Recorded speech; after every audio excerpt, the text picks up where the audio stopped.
Man on Fire, 2004. Mexico City. The sun sets over a restless, dangerous place in a country plagued by a wave of kidnappings, where the rich hide behind gates and fear walks freely. One girl becomes the reason a broken man chooses to live again and to die. This is a story about pain, about redemption, and about fire. Text appears on the screen. A statistic: every 60 minutes, someone is kidnapped in Latin America. 70% never return, and then it begins. A man is taken. A ransom demanded. Police swarm. Families cry. This is the backdrop. A city choking on corruption and fear. We cut to the United States-Mexico border. A worn-out man steps off it. His name is John Creasy, former CIA, ex-Force Recon Marine. A man whose past is etched in blood. A killer by trade. A man haunted by the things he's done. Creasy has come to Mexico City looking for a job. Any job.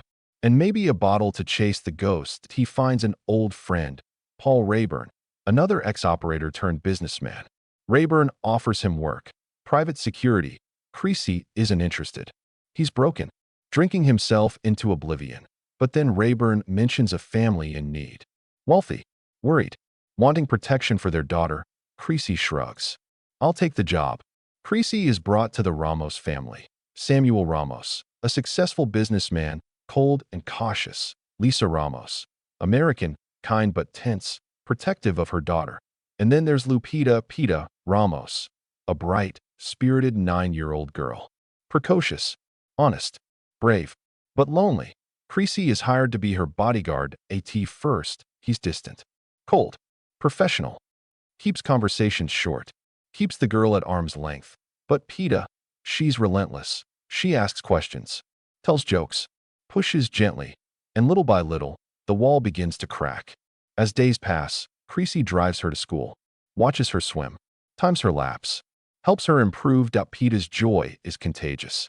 She names her teddy bear after him, calls him Creasy Bear. Creasy, despite himself, begins to smile again, begins to live again. He stops drinking, starts teaching her, encouraging her. One day, she wins a swim meet. She races into his arms, and something long dead inside him begins to burn again. But just as that light returns, darkness strikes on an ordinary day.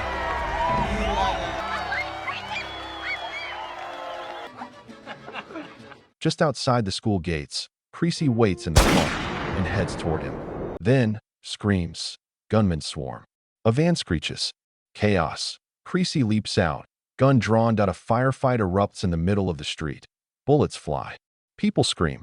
Creasy is shot multiple times. Left for dead, Pita is gone. Creasy survives. Barely. In a hospital bed, Rayburn visits him. Tells him the truth. Pita is missing. A ransom has been demanded. Samuel Ramos is working with the police. Creasy is hollowed. He blames himself. He promised to protect her. Lisa Ramos visits him.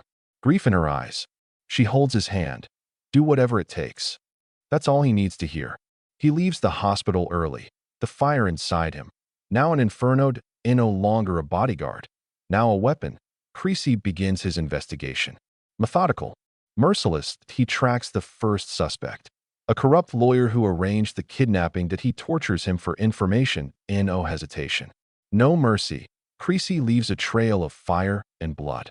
Creasy works with Manzano, an honest journalist with contacts in the police. Together, they dig into the cartel behind the kidnappings, a network known only as La Hermandad.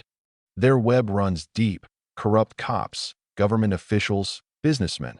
Creasy finds the men who orchestrated Pita's abduction. One by one, he takes them down. He blows up cars, destroys safe houses, executes informants. He is judge, jury, and executioner. The Ramos family pays the ransom. $500,000. The drop is made, but something goes wrong. Instead of getting Pita back, the exchange is ambushed.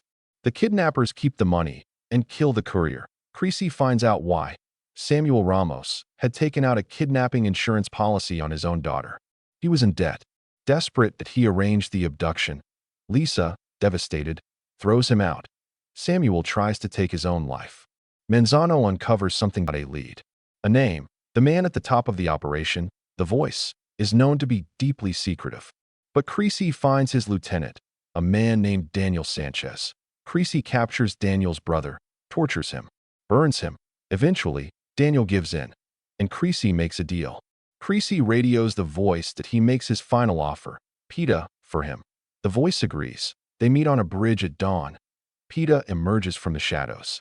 Dirty, afraid, alive. She runs to Creasy. He kneels, hugs her, tells her she's safe.